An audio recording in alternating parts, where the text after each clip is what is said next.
He could have died. Nehemiah could have died. He was in the king's presence, and he was downhearted and discouraged, and that could have been the end for him.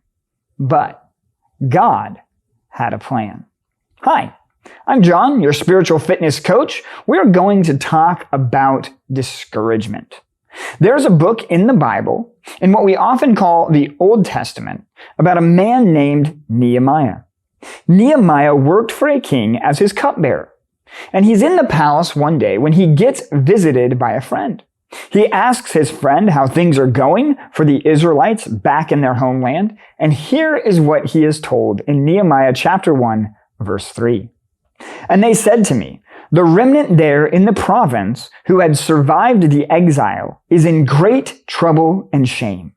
The wall of Jerusalem is broken down, and its gates are destroyed by fire. Clearly, this is not good news. Nehemiah is discouraged, so he prays. He talks to God about his people. He confesses sin. He reminds himself of God's faithfulness. He asks God for help and mercy as he goes before the king. Later, Nehemiah gives the king his wine as usual, but he is sad. And chapter 2, verse 1 tells us that he had never been sad in the king's presence before.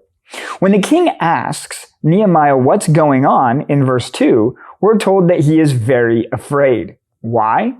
Because kings in this time were not usually known for their kindness. Nehemiah could have been killed for his sad face. Look at what happens in verse 4. Then the king said to me, "What do you request?" So I prayed to the God of heaven. Here we find Nehemiah praying again. He could have gotten even more discouraged. After all, first he hears bad news about his homeland. Now he is in danger.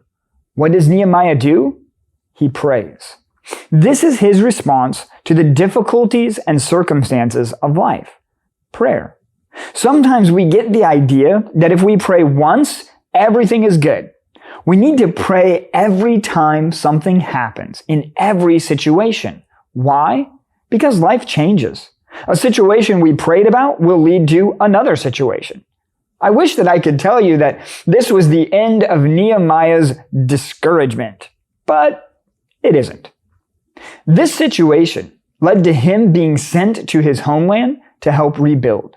That task came with mountains of difficulty, opposition, people and their sin, and much more.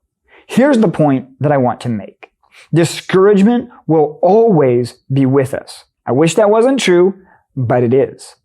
Nehemiah teaches us 3 very important lessons all through the book of the Bible that is named after him.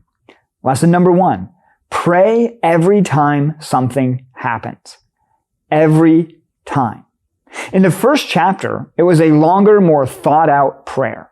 In the second chapter, it is what I like to call a flare prayer. Like shooting a flare into the sky when we are in trouble, Nehemiah shoots a prayer up to God when he's in the king's presence. Prayer doesn't always have to be an exercise in vocabulary, seeing how long and complicated we can make it. The point of prayer is for us to demonstrate a reliance and dependence on God. So pray every time something happens. Lesson 2. Do what you can to better the situation. Nehemiah tells the king what he wants. He wants to see Jerusalem with walls rebuilt and Israelites living in it.